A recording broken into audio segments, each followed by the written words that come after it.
Yo guys, what's up? Welcome back to another video. In this video, I'm gonna tell you guys why I think Minari is a masterpiece. If you guys haven't already seen Minari, don't worry, this video has no spoilers for the movie, and if you haven't already seen it, go check it out. It's such a well-crafted movie, and in my opinion, it's so underrated. I know that a lot of critics give it a top tier rating, but I know to the mainstream audience, a lot of people know that the movie exists, but don't really want to check it out. In this video, I'm giving you guys all of the reasons as to why I think Minari is such a masterpiece. But before we get into it, if you guys are new in here and you enjoy all the content on the channel, make sure to hit the subscribe button and turn notifications on so you don't miss any time I upload a video or I go live. But without wasting any more time, let's get into it. So the first reason is the score. The score in this movie is so phenomenal. The way that the score matches the pacing and the visuals in this movie is just top tier. I know that many movies have great scores, but this movie's score really matches with the visuals, and I think that's one thing that a lot of movies can't really get down. For example, there's a scene in this movie where the music starts to intensify whenever a fire starts burning. The fire is burning, the music is getting more intense and more intense, as well as the visuals. The visuals are just getting closer and closer to the fire, moving between handheld and static camera shots. It's just so well done. Everything is so perfectly crafted, and it makes you genuinely feel like you're experiencing the emotions of the characters. I think that's one thing that a lot of movies can't really get down these days, especially movies that mainstream audiences watch. A lot of movies nowadays have basic camera angles, basic camera shots. They don't have a good variety. And the one movie that I could compare Minari's camera work to, and visuals and soundtrack, is Knives Out. There's a great mix between all the different types of camera shots. There's high intensity, fast paced music, as well as low intensity, slow music. But every single time you hear a part of the score, it always matches so well with the visuals and the emotions going on in the movie at that time. The next reason why I think Minari is such a masterpiece is the acting. Now, this should be a given. The grandma, I don't know how to pronounce her name, but the lady who plays the grandma won Best Supporting Actress, if I'm not mistaken, at the Oscars this year. So that is only one person that's gotten recognized in this cast, but also the young boy. His name is David. He's also played by Alan S. Kim. He is so good. He's only 8 years old, I think, or he was 8 years old when filming the movie. He is so great. And then Steven Yeun is undefeated. Steven Yeun plays the dad in this movie, and he's just so good in his role. But in all seriousness, I definitely think the acting in this movie is top tier. And if you guys are going to check out this movie, I would honestly check it out solely for the acting. Next thing I want to talk about is the third act. Now, this movie probably is one of my favorite third acts of all time.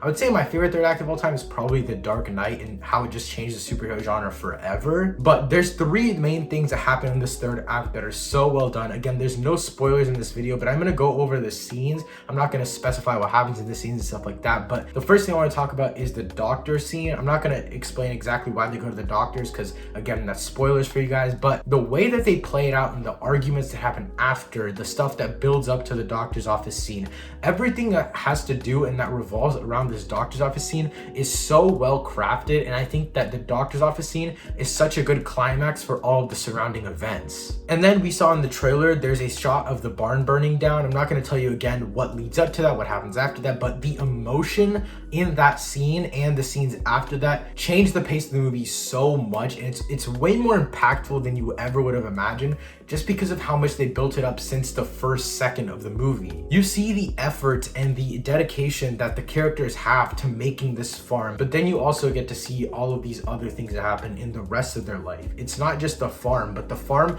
is the center of everything. And then when that fire scene happens, that's when all the emotion is just let out, and that is what makes the scene so good. Just the emotion in that sequence of shots that's built up from the first scene in the movie, and in my opinion, it's just so well crafted the way they build up these emotions, and the point at which they make it peak is so perfectly done. So now I want to talk about the plot of this movie. Now, this is definitely my favorite part, but I wouldn't say the main plot of the movie is really what carries it. It leads on the movie, and the subplots are what elevate the movie above everything else. So the basic premise of this movie is just that a family moves from California to Arkansas because they want to start a farm, but land in California is way too expensive. They're an immigrant family, and they've been working in factories their entire life, but now they have 2 kids, and now they have to go work, and the father wants to have a farm. So balancing all of these different aspects in a family is very difficult, but this movie does a great job of showing all of it at once. On top of all of this movie does a great job of showing the realism of a marriage. Now, one movie that I could compare this to is Marriage Story, just because of the similarities not only the marriage, but also how the kids are treated. The kids just want their parents to stop fighting in this movie, whereas in Marriage Story, the kid doesn't really understand what's going on. And I think that when the kids do understand what's going on, especially when it comes to parents fighting and stuff like that,